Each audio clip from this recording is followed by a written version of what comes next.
Are you ready to take your career to a whole new level? PLS Classes can help you get there. A resource designed to empower and advance educators. PLS Classes offers online, on-site, and remote courses that will elevate your professional expertise. By enrolling in a course through one of our accredited college partners, you will learn research-based strategies that you can apply in the classroom. To learn more, visit plsclasses.com today. Your future awaits. Hello, and welcome to the teacher edition of the Steve Barkley Ponders Out Loud podcast. The complexity of teaching is both challenging and rewarding, and my curiosity is piqued whenever I explore with teachers the multiple pathways for facilitating student engagement in the exciting world of learning. This podcast looks to serve teachers as they motivate, coach, and support their learners.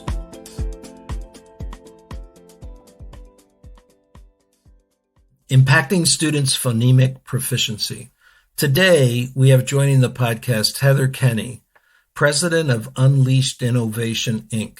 She is the creator of Sounder and Friends, an educational adventure show created to develop learners' phonemic awareness. Heather's an experienced kindergarten teacher with a deep understanding of the power of literacy. Welcome, Heather.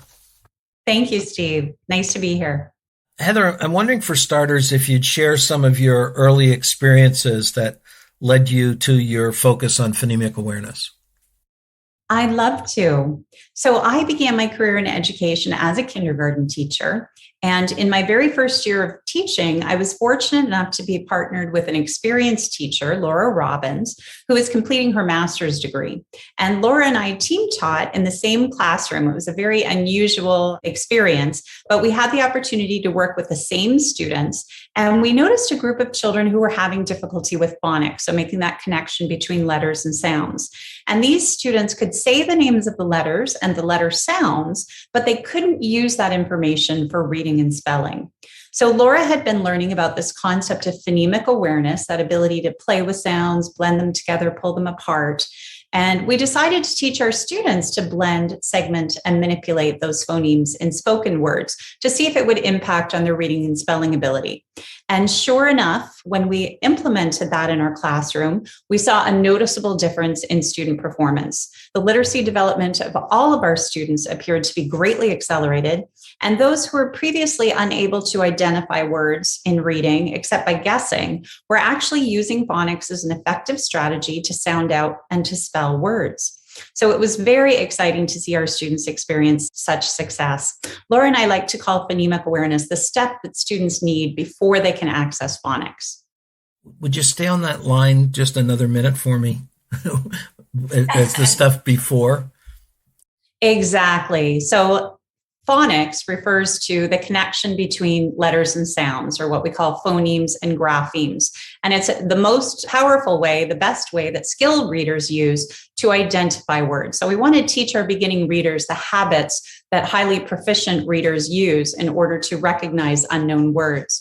However, students can see those individual letters, and even if they know that the letter B spells the sound B, the letter A spells the sound A, the letter T spells the sound T, if they don't have that ability to blend those sounds together, to take b, at, and blend them into the spoken word bat, then they are not able to use their knowledge of letters and sounds in order to be able to read and spell effectively.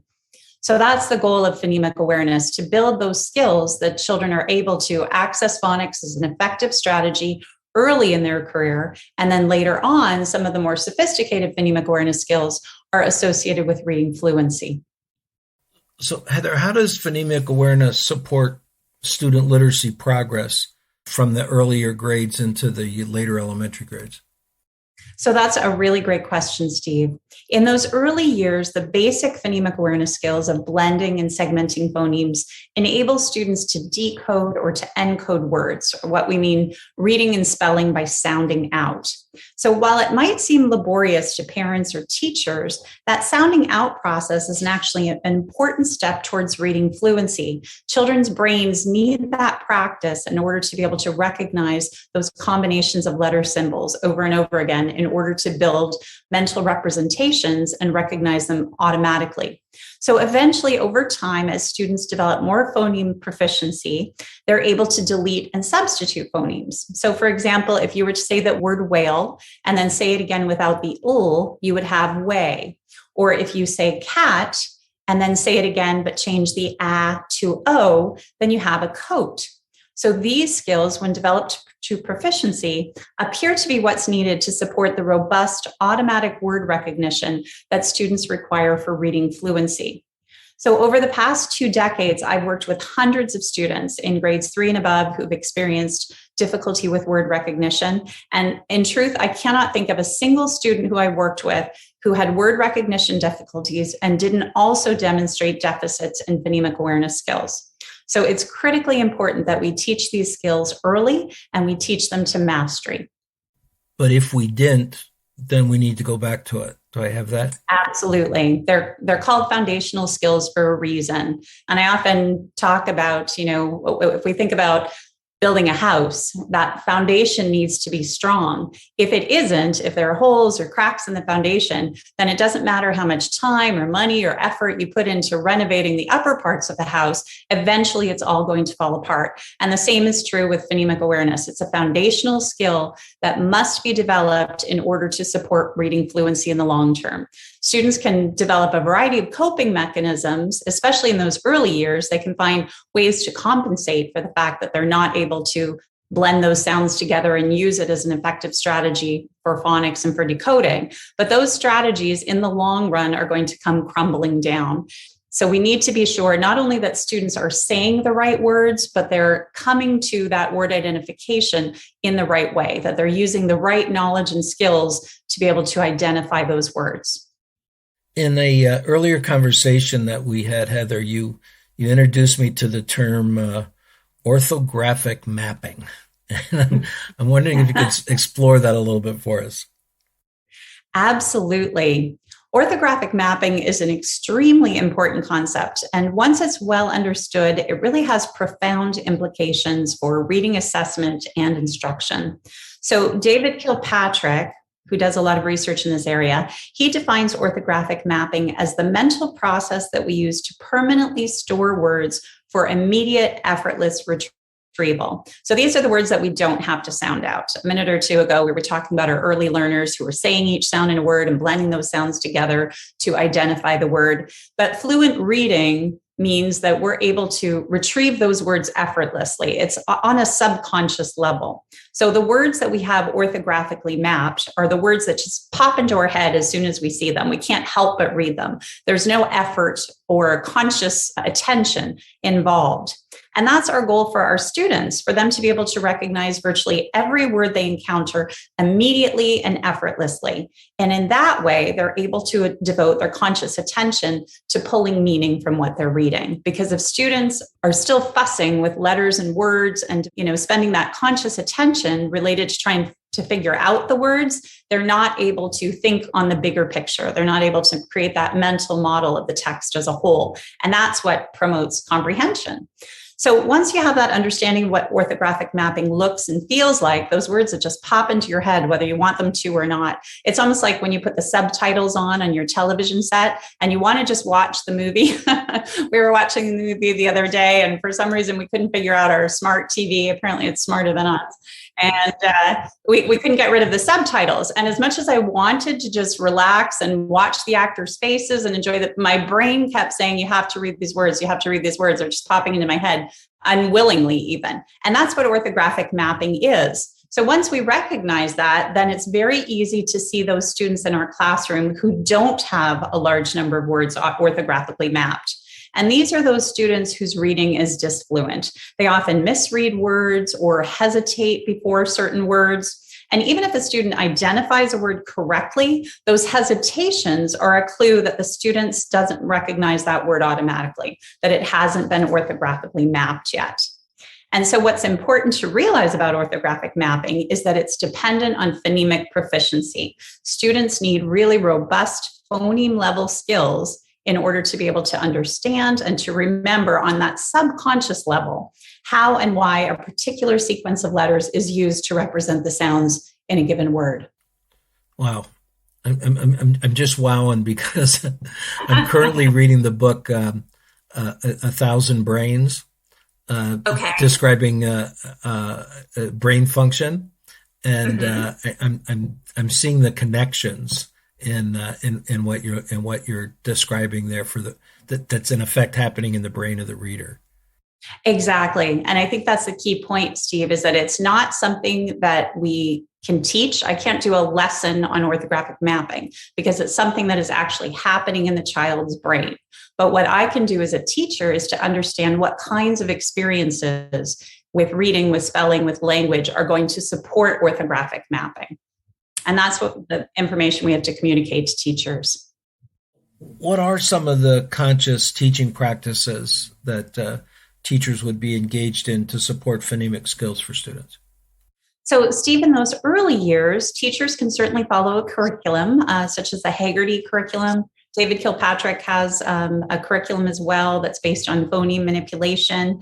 And they can also lead children in playing a variety of oral language games to develop phonemic awareness skills. I think once you have a good understanding of what it is, there are about 1,000,000 ways to embed really fun and playful and engaging phonemic awareness games into your instruction. And we know from research that phonemic awareness instruction is best when it's taught in these short, frequent bursts. So I always encourage teachers, find 4 or 5 times during the day that are typically non-instructional. Maybe you're waiting for children to use the restroom, or the gym teacher hasn't quite finished with the class in front of you, or you're waiting for the last kid to get his boots off and tie his shoes and come and sit at the carpet. We have lots of those little moments, even if it's just 1 to 2 minutes, where we can play a few games and help children develop those important skills. Now, it's also important that teachers explicitly teach how letters are used to represent the sounds in our language. That's that phonics piece of it. And then we have to make sure that curriculum like Haggerty or these phonemic awareness games that we're playing, we're not just doing that in isolation. We're also drawing children's attention to how those skills can support them when they're reading and spelling words, whether they're decoding and encoding.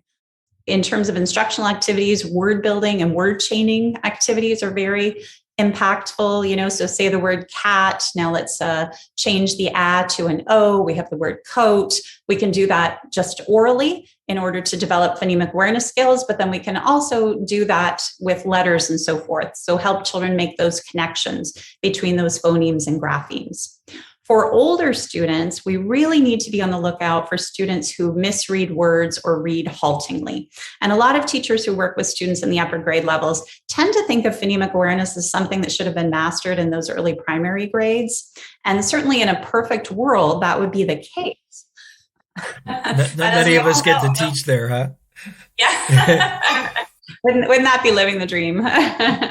So as you can imagine, unfortunately, a surprisingly high percentage of older students have phonemic awareness deficits that in the end result in reading comprehension problems because they're not able to devote conscious attention to making meaning from the text. So we really need to make sure that we're addressing those problems. And another issue that happens when students reach, 3rd to 5th grade is oftentimes classroom teachers might make the assumption that students have proficient reading ability. So we, at some point along the way, we tend to stop listening to kids read out loud on a regular basis or individually. And so it's really important for teachers in those older grade levels to realize that these skills are not necessarily well established. We really need to look for students who are still reading haltingly, disfluently, and address those skills. And there are a lot of games that are quite fun that can be played in the classroom with students of that age level. They're more sophisticated games, but students really enjoy them. And for those students that need that additional support, it can certainly benefit them. So when we see those students with word recognition problems, we also want to make sure that we're administering a phonics assessment right away, because often these are students who have gaps in their knowledge about how the letters in our alphabet represent the code.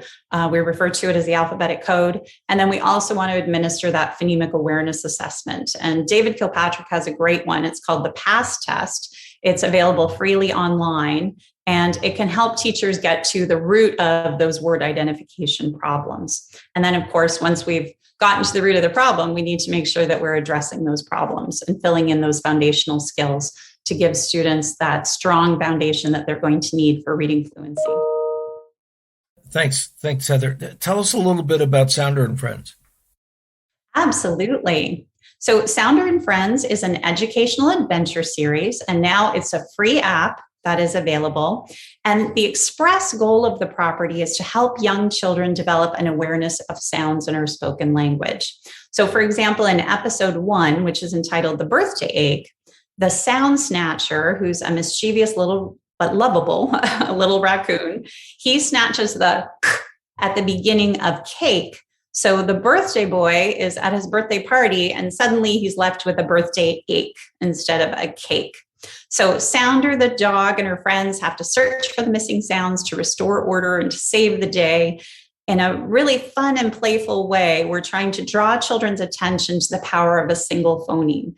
And what we've done is embed all those best teaching practices that I actually use in a clinical setting in order to make those sounds visual. So we actually use swirls of color in order to differentiate between those various sounds to help children who might have difficulties hearing the sound understand that there are important differences and distinctions. So as I mentioned, we have a new free app that launched just last week. And Sounder and Friends, the game, encourages children to play with sounds in a slightly different way. They explore a variety of scenes and literally manipulate sounds as they put together sound puzzles. And it's not only very educational, but it's very entertaining. Children have lots of fun and get to earn prizes in the process. So we're hoping it's going to help young children develop all these skills and shore them up even before that reading instruction begins in earnest. I know teachers can use all the help we can get, and parents can use all the help that we can get with this. How do folks go about finding Sounder and Friends and more of the resources that you have available to them? Well, thank you for asking. We are very excited to be featured on pbs.org and also on the National Center for Improving Literacy's Kid Zone. And to find us, you can go to either of the sites and just use Sounder and Friends as a search term. But I think the easiest way to find us is just to go straight to our YouTube channel, and that's where you can find our episodes. They are freely available. It is important to us. We have a strong commitment to educational equity. So it was important to us that all children and all teachers and parents who would like to gain access are able to do so. So all of the episodes are freely available. You can also visit Google Play or the App Store to download our app for free, and that is available on phones and on other mobile devices. And we also have more information and helpful resources, including activity plans, and those can be found on our website at www.sounderandfriends.com and on our social media pages. So we encourage teachers and parents, anyone who's interested in learning more, to follow us on Facebook and on Instagram. Well, Heather, thanks so much. I hope we've given an opportunity here for more people to find those resources. It's terrific, and I thank you for increasing my understanding. Thank you so much, Steve. It was great talking with you. Thanks for listening in, folks. I'd love to hear what you're pondering. You can find me on Twitter at Steve Barkley, or send me your questions and find my videos and blogs at barkleypd.com.